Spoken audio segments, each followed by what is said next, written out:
Jadi ini muqaddimah tentang apa yang ada di dalam surah Ali Imran. Cakep banget nih tafsir ya. Ini udah dibahas semua. Jadi kita baca ini kita paham, oh isinya begini ya. Jadi sebelum kita baca surah Ali Imran, kita udah ada gambaran. Oh, surah Ali Imran itu akan membahas tentang diantaranya Nabi Isa, tentang Maryam.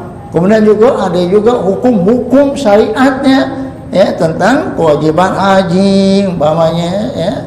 Begitu juga kewajiban jihad ya, tentang riba. Assalamualaikum warahmatullahi wabarakatuh. Ya Rabbi bil Mustafa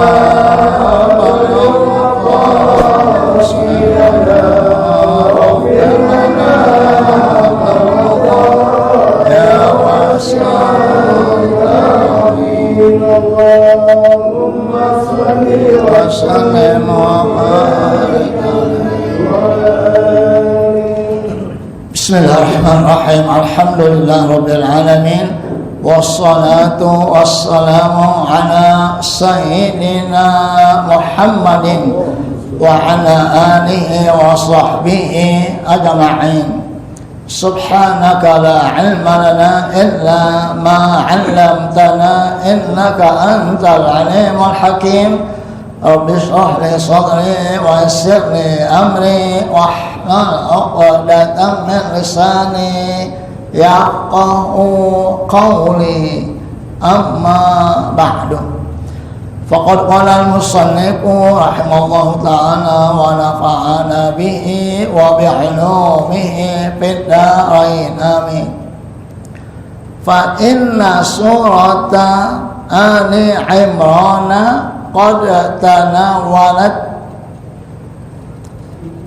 az-zumratas saniyata min ahlil kitabi wa hum an-nasara. Baiklah, selanjutnya 7 baris dari atas ya. Jadi surah Ali Imran ini ada 2 pembicaraan. Yang pertama tentang Yahudi, yang kedua tentang Nasrani. Sekarang yang kedua. Fa inna surata Ali Imran, sesungguhnya surah Ali Imran qad tanawalat ya, telah melingkupi az-zumratas saniyah, kelompok yang kedua, min ahlil kitab, dari golongan ahlul kitab. Ahlul kitab ada 2, Yahudi dan Nasrani. Nah, di dalam surah Baqarah banyak membahas tentang Yahudi. Nah, sekarang Ali Imran membahas tentang Nasrani. Nasara wa hum an-nasara. Ahlul kitab Yahudi dan Nasrani. Mengapa dikatakan ahlul kitab? Karena punya kitab. Kayak ahlul bait ya, punya rumah. Ahlul kitab punya kitab. Yahudi punya kitab, kitabnya Taurat. Nasrani punya kitab, kitabnya Injil. Maka dinamai ahlul kitab. Nah, sekarang wahum an-nasara, mereka itu adalah orang-orang Nasrani. Alladzina jadalu, mereka mendebatkan ya, memperselisihkan fi sya'ni al-masihi, yaitu tentang Isa al-Masih. Al-Masih maksudnya Isa bin Maryam ya. Wa za'amu, dan mereka mengaku-ngaku uluhiyatahu, ketuhanan Nabi Isa. Dikatakan Nabi Isa itu anak Tuhan ya. Nabi Isa itu yaitu Allah atau Allah ya. Dia mengakui bahwa Isa itu Tuhan. Wa kallabu, Yang kedua, mereka orang-orang Nasrani mendustakan birisalati Muhammadin SAW, yaitu tentang risalah Nabi Muhammad SAW. Mereka tidak percaya. Orang Nasrani tidak percaya kepada Nabi Muhammad SAW. Ya, mereka hanya percaya kepada Nabi Isa. Ya. Sedangkan kita percaya kepada semua, ya, kepada Nabi, semua Nabi dah. Ya, kita percaya. Kalau mereka enggak, ya. Mereka hanya mengakui orang Nasrani hanya Nabi Isa. Wa kadzabu, mereka mendustakan birisalati Muhammadin SAW, yaitu risalah Nabi Muhammad SAW, yaitu agama Islam. Wa ankaru al-Qur'ana, dan mereka mengingkari Al-Qur'an, enggak percaya dengan Al-Qur'an. Baik, udah jelas tuh ya. Jadi orang Nasrani yang pertama mengakui ketuhanannya Nabi Isa. Yang kedua, mereka mendustakan risalah Nabi Muhammad SAW. Yang ketiga, mereka mengingkari Al-Qur'an. Baik, waqad tanawwala al-haditsu anhum, dan pembicaraan tentang mereka melingkupi ma yuqarribu, yang mendekati min nisfis suratil karimah, hampir setengah surah Ali Imran yang maha mulia. Hampir setengah surah Ali Imran membahas tentang yaitu Isa al-Masih. Wa kana fiha raddu ala syubuhati. Di dalam surah Ali Imran juga nanti akan dibahas, ya, tentang ar-raddu. Ar-raddu itu penolakan, ya, ala syubuhat, yaitu tentang syubhat allati atharuha, yang mereka gembar-gemborkan, ya, yang mereka sebarkan, bil hujaji as-sati'ati. Nanti akan diperlihatkan dalil-dalil untuk membantah yang mereka persisihkan dengan hujaj. Hujaj sama dikata hujjah, dengan dalil-dalil as-sati'ah. Sati'ah yang jelas, yang tegas. Wal barahini, barahin, burhan, itu dalil juga, ya. Al-qati'ah, yang pasti. Jadi apa yang mereka sebarkan berupa syubhat nanti akan dibantah oleh Allah Subhanahu wa taala. Wa bi khassatin, dan khususnya fima yata'allaku, yang berkaitan dengan bisya'ni Maryam, khususnya lagi yang berkaitan tentang Maryam, wa Isa alaihissalam, dan tentang Nabi Isa alaihissalam. Nanti dibahas bahwa Nabi Isa lahir tanpa bapak, ya, nggak punya bapak, ya. Ibunya Maryam, ya, yang sebelumnya, ibunya Maryam ingin mewakafkan apa yang ada di perutnya, ya, untuk berkhidmat di Baitul Maqdis. Tahu-tahu yang lahirnya perempuan, ya, Maryam. Sesudah itu Maryam besar hamil tanpa bapak, lahirlah Nabi Isa, maka dinamain Isa bin Maryam.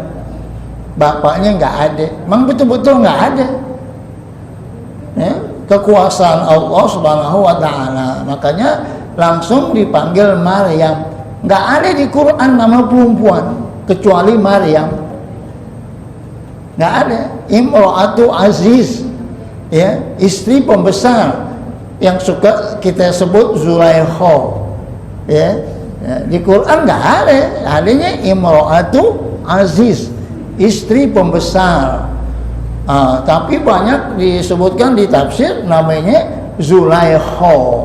Tapi kalau Maryam ada disebut Maryam, ya, binti Imran disebutin. Tapi kalau Maryam langsung disebut Maryam untuk membantah bahwa Allah itu anak bapaknya Isa, karena Isa nggak punya anak, jadi bapaknya Allah katanya. Ya. Jadi luar biasa ya, kekuasaan Allah Subhanahu wa taala. Tidak punya bapak, lahir manusia. Makanya mereka mengatakan Isa itu Tuhan. Mengapa? Nggak punya bapak. Tapi yang lebih aneh lagi sebenarnya Adam bapak kagak, ibu kagak. Dia kagak heran ya. Kalau Isa masih ada ibunya ya. Jadi bapaknya nggak ada benar-benar. Kalau sekarang nggak ada bapaknya, itu kagak ketahuan doang. Bapaknya mesti ada, cuman nggak ketahuan di mana. Ya. Kalau Isa memang kagak ada sama sekali. Itu ya, kekuasaan Allah Subhanahu wa taala. Jadi khususan surah Ali Imran nanti membahas tentang Maryam dan Nabi Isa. Wa jaa limna hadzal raddi al-hasimi ba'du tanawulil hadis, ba'dul isyarat.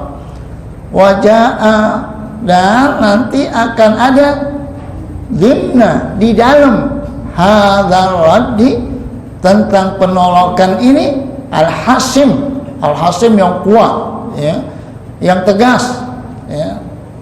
Ba'du al-isyarati, sebagian isyarat-isyarat yang disebutkan oleh Allah ya, untuk membantah apa yang mereka katakan. Wa taqri'ati lil yahud, dan begitu juga untuk membantah tentang apa yang dikatakan oleh orang Yahudi.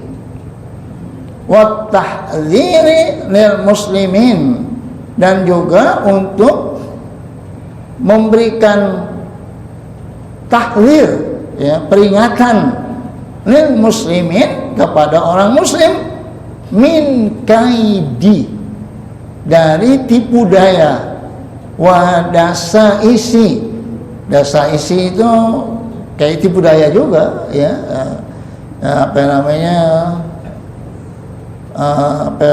siasat mereka ya, ahlul kitab, dari orang-orang ahlul kitab ya.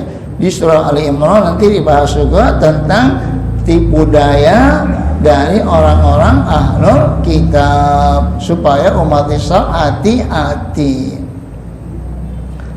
Amma rukun tsani, adapun rukun yang kedua ya, dalam surah Al-Imran, yang pertama tentang Nasrani, yang kedua faqad tanawala al-hadithu an ba'dil ahkamis syar'iyyah, juga akan membahas sebagian hukum-hukum syariat ya. Umpamanya kafardiyatil haji, seperti kewajiban haji ya, wal jihadi, kewajiban berjihad, wa umurir riba, sebagian yang berkaitan tentang riba, wa hukmi mani'iz zakati, hukum orang yang tidak mau mengeluarkan zakat. Jadi ini muqaddimah tentang apa yang ada di dalam surah Ali Imran. Cakep banget nih tafsir ya. Ini udah dibahas semua. Jadi kita baca ini kita paham, oh isinya begini ya. Jadi sebelum kita baca surah Ali Imran, kita udah ada gambaran. Oh, surah Ali Imran itu akan membahas tentang diantaranya Nabi Isa, tentang Maryam. Kemudian juga ada juga hukum-hukum syariatnya ya, tentang kewajiban haji umpamanya ya. Begitu juga kewajiban jihad, ya, tentang riba, tentang orang-orang yang tidak mau mengeluarkan zakat. Itu diantaranya secara garis besar.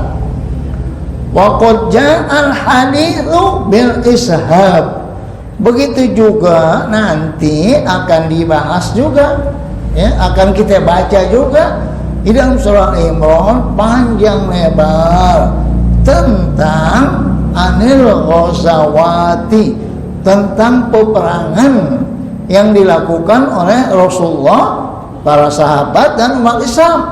Ya, umpamanya kal ghazwi Badrin, seperti perang Badar, namanya ghazwah, ya. Jamaknya orangnya al-ghazi atau ghuzzat, ya. Minal ghuzzati, kan ada kan suka tuh dalam doa khatam Quran kan, ya, wal ghuzzati wal hujjaji wal musafirina, disebutin tuh al ghuzzat, orang yang pergi berperang, peperangannya namanya ghazwah, ya, ghazwatu Badrin wa ghazwatu Uhudin, nanti itu dibahas. Wa durusi allati talaqaha al mu'minun, dan pelajaran-pelajaran yang diambil oleh orang-orang muslim min tilkal ghazawati, dari hasil peperangan-peperangan, ya. Perang Badar ada hikmahnya, perang Uhud ada hikmahnya, bisa diambil oleh orang-orang muslim, ya. Khususnya perang Uhud, ya, di mana sebagian umat Islam tidak taat kepada Rasulullah SAW, ya.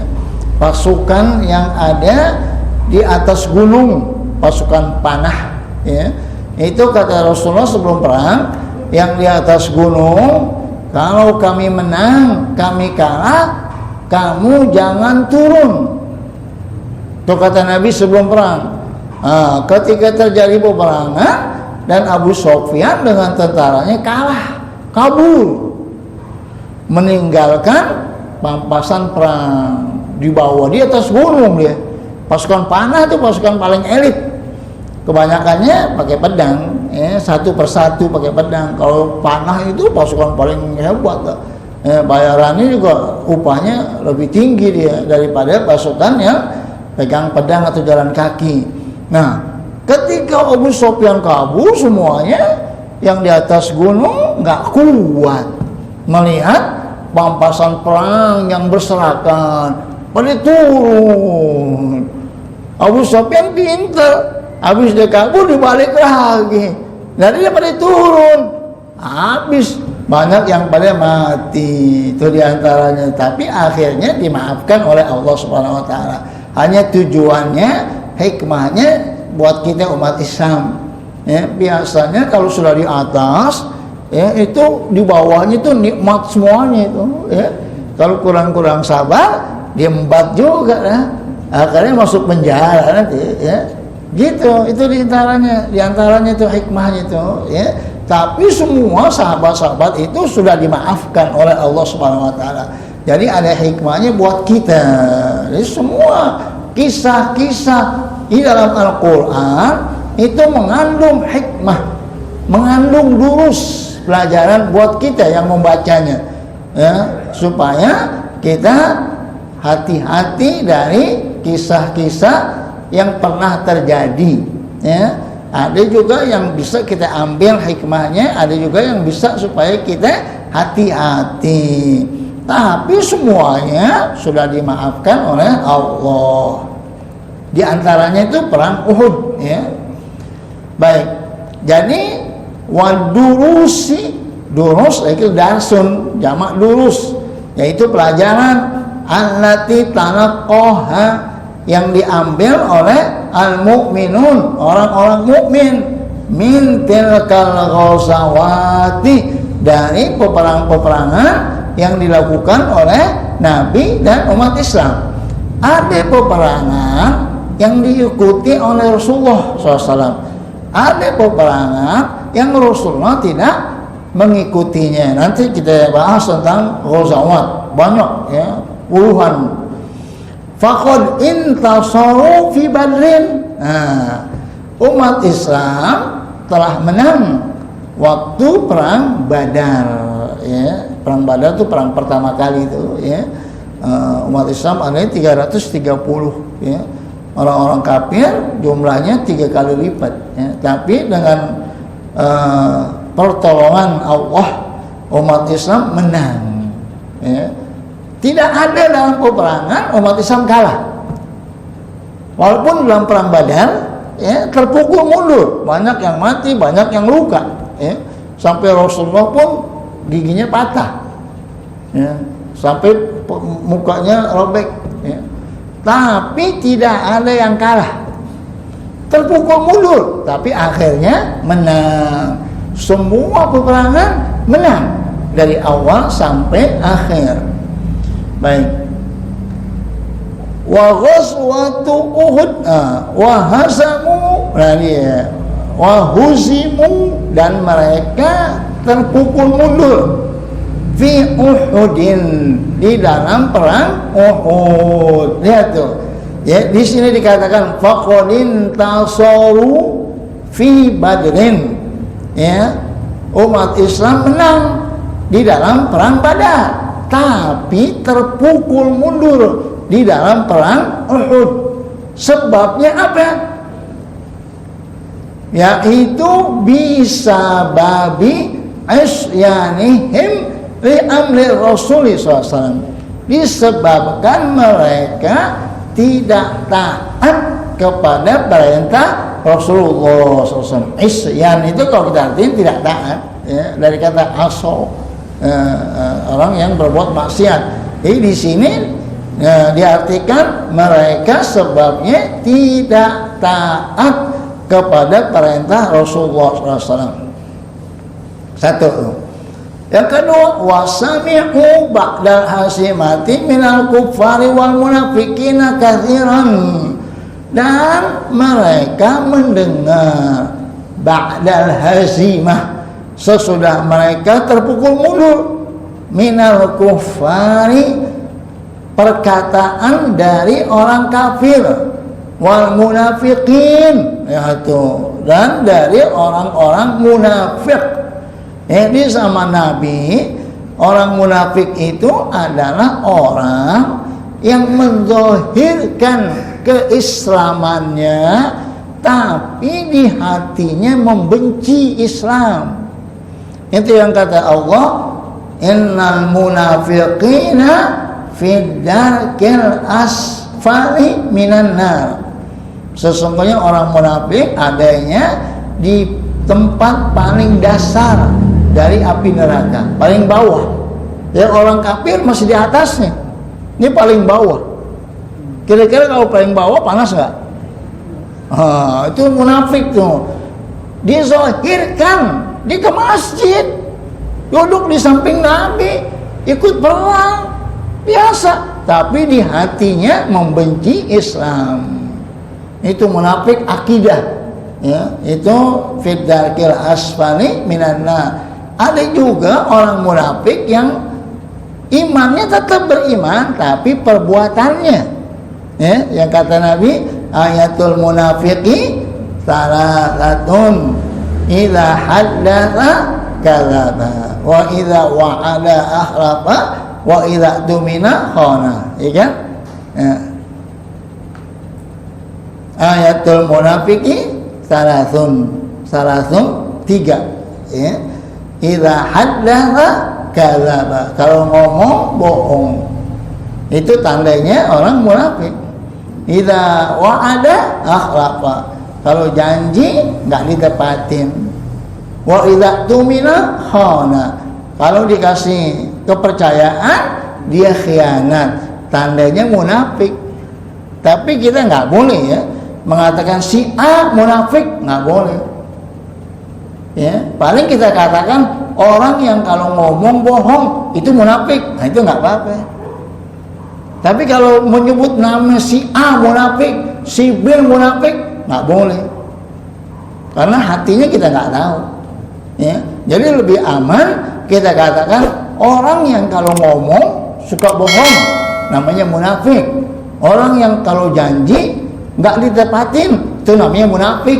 Gitu aja lah, ya. Jangan si A munafik, si B munafik, si C munafik, gue tahu hatinya. Nggak mungkin, dari mana dia tahu hati orang, ya. Baik, jadi orang-orang munafik, ya. Kahiron, kebanyakan perkataan mereka itu min kalimatis syamatati wa takhril, yaitu dari kalimat-kalimat yang berisi cacian. Syamatah itu kalau bahasa kita cacian, ya. Kan doanya ada itu, Allahumma inni a'udzubika min jahdil bala'i wa darokish, wa daroki, nah terus wasyamatatil a'la, samata di sini syahidnya, wasyamatatil a'la, dari caci maki musuh, ya. Jadi ada 3 tuh, Allahumma inni a'udzubika min jahdil bala'i, aku berlindung padamu ya Allah dari bala yang sangat berat. Wa darakis syaqai, dan aku berlindung dari kesusahan yang sangat berat. Wasyamatatil a'da'i, dan kami berlindung dari caci maki musuh-musuh kami. Wa takhlil, takhlil itu penghinaan, ya. Musuh-musuh umat Islam, musuh-musuh Nabi dan para sahabat waktu itu ketika terpukul mundur, orang kafir, orang munafik pada mengejek-ngejek, ya. Andai kata dia benar Islamnya, pasti dia menang dong, gitu, ya. Andai kata dia dalam lindungan Allah, pasti dia tidak kalah, umpamanya itu, ya. Fa'arsadahum ta'ala, fa'ilnya ta'ala, fa'arsadallahu hum, begitu, ya. Fa'arsadahum ta'ala, Allah memberikan petunjuk kepada mereka, ilal hikmati, kepada hikmah, min dzalika darsi, dari pelajaran yang terjadi di dalam perang Uhud, ya. Jadi Allah memberikan ada hikmahnya, ada pelajarannya, ada keuntungannya, supaya apa? Supaya umat Islam jangan sampai terjadi seperti itu lagi, ya. Itu manfaatnya itu kita membaca Al-Qasas, kisah-kisah yang ada di dalam Al-Quran, semua mengandung hikmah, ya. Tinggal kita mempelajarinya, mengambil hikmah, jangan sampai kita terjadi seperti itu, ya. Seperti Yakub, ya, Nabi Yusuf, ya. Nabi Yusuf, bapaknya Yakub, ya, yang sangat cinta kepada Yusuf, ya, melebihi dari saudara-saudaranya. Dan kecintaan Yakubnya itu diperlihatkan di depan saudara-saudaranya, sehingga abang-abangnya menjadi iri, dengki. Maka dari sebab itulah dilarang kita menunjukkan kecintaan kepada salah seorang anak kita di depan anak yang lain. Itu hikmahnya, ya. Jangan sampai seperti itu. Kenapa? Karena Yakub memang sangat sayang kepada Yusuf, sehingga yang lainnya, abang-abangnya mengatakan, wah ini bapak kita cuman atuk doang di depan, kan kita anaknya juga. Jadi gimana ini? Kalau gitu ada usul kita bunuh, ada usul kita buang, macam-macam banyak usulnya. Akhirnya yang diterima usulnya itu dibuang. Ya, ajak main, pura-pura ajak main, minta izin, dibuang ke sumur. Itu satu contoh. Nah, kita yang baca hikmah satu itu diantaranya itu, ya, supaya jangan kita tunjukkan kecintaan kita kepada satu anak atau dua anak di depan anak-anak yang lain supaya dia nggak ngiri gitu ya. Apalagi dikatakan ini anak bapak nih, yang ini bukan anak bapak, ini jelek-jelek semua, ini anak bapak nih. Oh, lebih parah lagi nanti ya. Itu satu contoh tuh ya. Karena kadang-kadang kita kan nggak sadar ya, bisa aja ada satu anak yang kita demen banget ya, yang lainnya kurang gitu ya. Apalagi ada yang bandel lagi kan ya. Abangnya bandel banget, kerjaan kagak ya. Makan mulu ya. Ada yang kecil deh ya, paling bontot, rajin kerjanya, rajin belajarnya, akhlaknya bagus, pasti kan bapaknya demen. Meskipun begitu jangan tonjolkan di depan yang lain. Nah ini contohnya, hikmahnya itu banyak banget lah tentang kisah Nabi Yusuf. Masya Allah, satu Quran tentang Yusuf doang. Kalau surah-surah lain nyampur, ada kisah Ibrahim, ada kisah Yahya. Kalau surah Yusuf hanya Yusuf doang. Namanya surah Yusuf, tentang Yusuf itu. Pelajarannya ratusan, bisa kita ambil pelajaran dari kisah tentang Yusuf ya.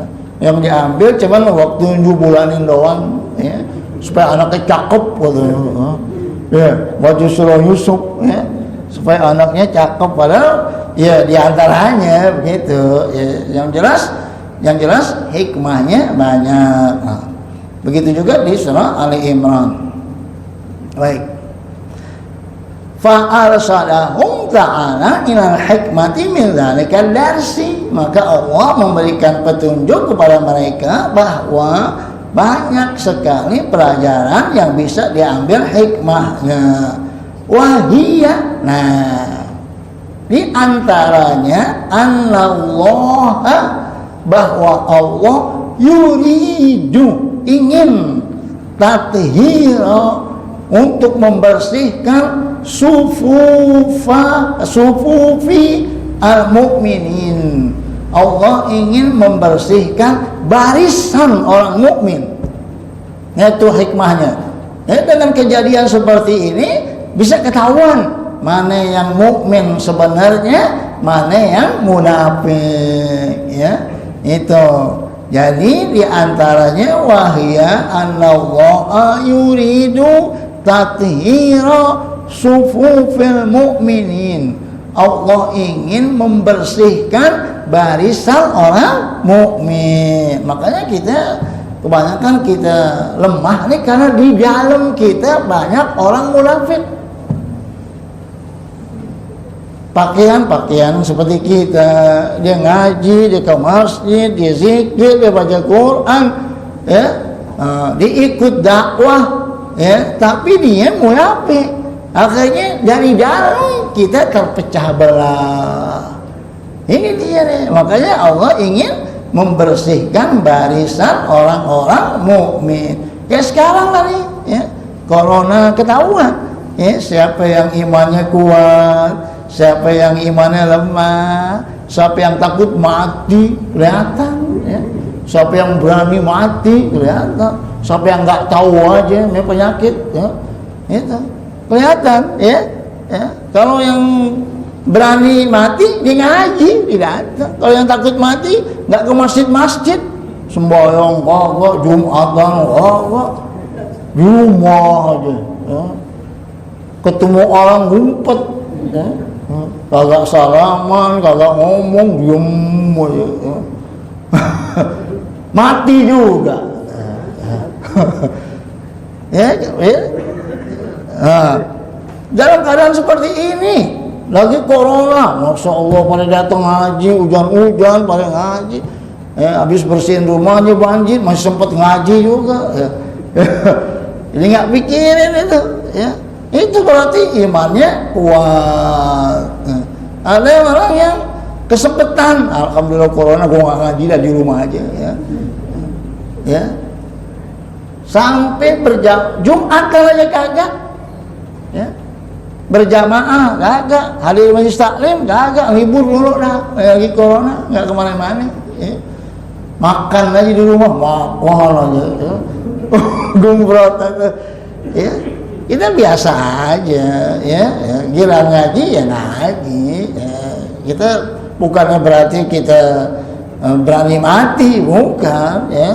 Artinya andai kata kita mati, kita udah ngaji, kita udah sholat Jumat, kita berjamaah kan ya. Bagaimana kalau kakak pernah Jumatan mati ya? Gimana tasydidnya, nggak enak kan ya, itu. Tapi kalau dia ngaji di Jumatan dia mati, ya kan enak tasydidnya, ya itu. Ya. Ada manusia yang begitu.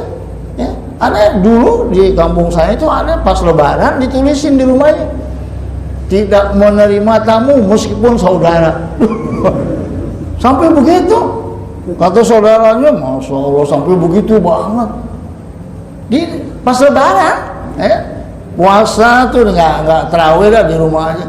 Pas Lebaran ditaruhin tulisan pakai itu tuh, pakai apa kertas tuh pas di pagar rumahnya, tidak menerima tamu meskipun saudara. Kata saudaranya, gue juga gak mau datang. Sampai begitu banget, ya. Masya Allah, ya kita biasa aja lah, ya. Kewajiban kita ya ibadah. Kalau kita sempat ada majelis taklim datang.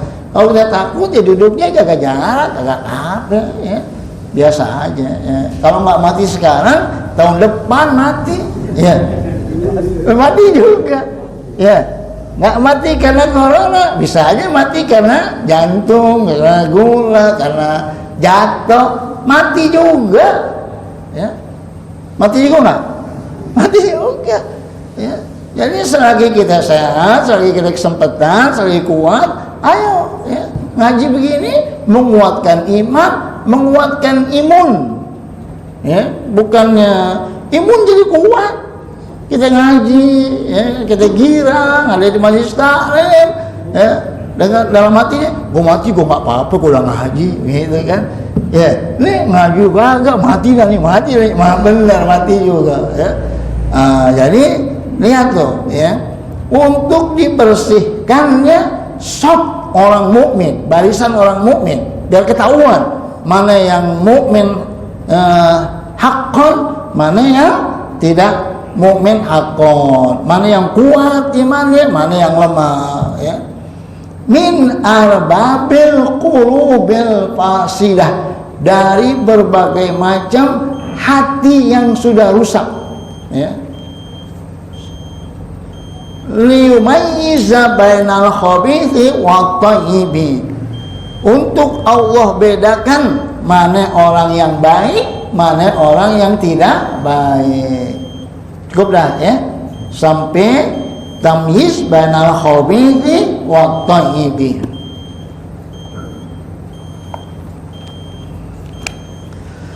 Al-Fatihah.